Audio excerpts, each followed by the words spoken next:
We finally have a name. AirTags. That's right, Apple's tile-like tracking device is going to be called AirTags.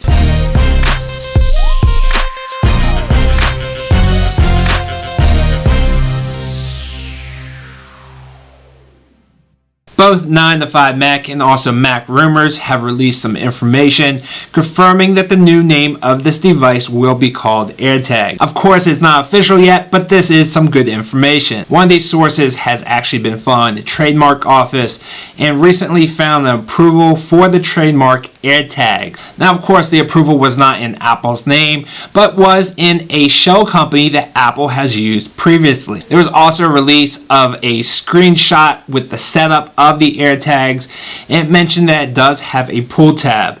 Usually when you see a pull tab, that means there's an internal battery. You have to pull the tab out to start the battery up.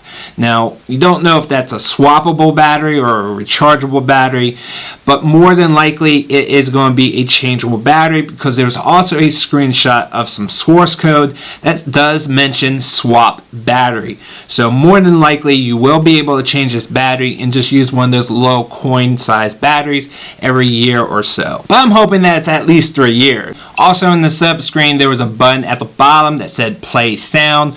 So if you do happen to lose your AirTags, you can press this button and find your device just like other Bluetooth trackers. Now, no one really knows if it's going to be actually Bluetooth or if it's just going to use the ultra wide band, the UWB band, as in the new iPhone 11s.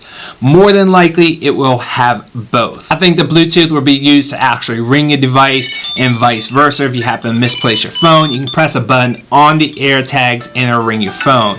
The ultra wide band is going to be used for the augmented reality, which is very similar to a previous tracker that I've reviewed called the Pixie tracker, which is really cool because you can move your phone around and actually see which direction your AirTag is in. Now, what makes these AirTags different than other Bluetooth trackers out there on the market like Tile is not the device themselves. It is actually the network or the crowd community. The largest crowd community currently is Tile, with an estimated 15 to 20 million active users. So if you happen to lose your device, you simply go into the app, mark it as lost, and that will allow other Tile users to anonymously let you know where connected, so you can go to that location and find your device. And when Apple releases the AirTag, it's going to create this enormous crowd community, because there are over 900 million active iPhone users out there, all looking for your Apple tag. Now, when it comes to pricing, unfortunately there's no information out there. Being Apple though, I have a feeling one is going to cost probably $39 to $49, and you might be able to get a 2-pack maybe for $80 or for $90. They're going to give you a slight discount when you buy 2 or more, but they're going to be more expensive than other Bluetooth trackers out there on the market. Now, back on the battery for a second. I hope in the next model it will have some type of rechargeability, hopefully with a USB-C wire, or even better, make it wireless rechargeable, just like they've done with the Apple AirPod case. Now, talking about this case, this thing gets lost all the time.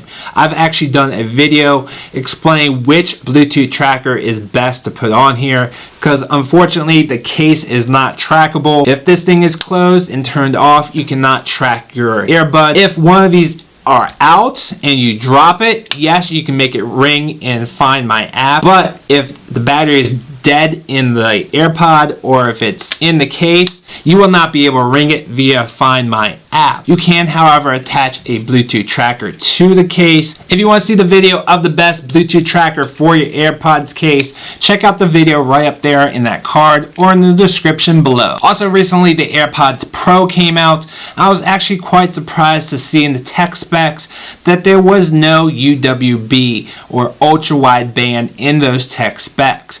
Now, it could still use the Apple tag technology in the case, if it's Bluetooth, but I highly doubt it, because I've seen some reviews of it and no one is mentioning a sound hole or some other speaker on the case itself. So unfortunately, if your devices or your AirPods are still in the case, I have a feeling you're not going to be able to ring it in the new AirPods Pro. Hopefully in the next version of AirPods, they'll put a little buzzer in it, because I know thousands of people are losing their AirPods every single day. Now, in the editing of this video, I came across the AirPods Pro website. If you scroll down all the way down to the bottom, they mention that you can see the AirPods Pro in augmented reality. Then you go to your phone and you can actually see what the case looks like in your reality. Now, I don't know if this is a hint that you'll be able to find your AirPods Pro in the very near future, or they're just trying to show you what the AirPods Pro looks like in your reality. Only time will tell. Now, when this new Apple tag is going to be released, I don't know. More than likely, I have a feeling it's going to be on Friday. They released the AirPods Pro on Monday, and there are a lot of good rumors out there that these AirTags are coming, and Friday would make a perfect day for them to be released. And once they are, I will be here to simplify how they work and how to use them in your life. So definitely, I hope you will consider subscribing by pressing that blue circle. And if you want to see a full update or review of the new AirTags, there will be a playlist right there, so definitely check that out. I will see you on the next video. No, nothing can break me.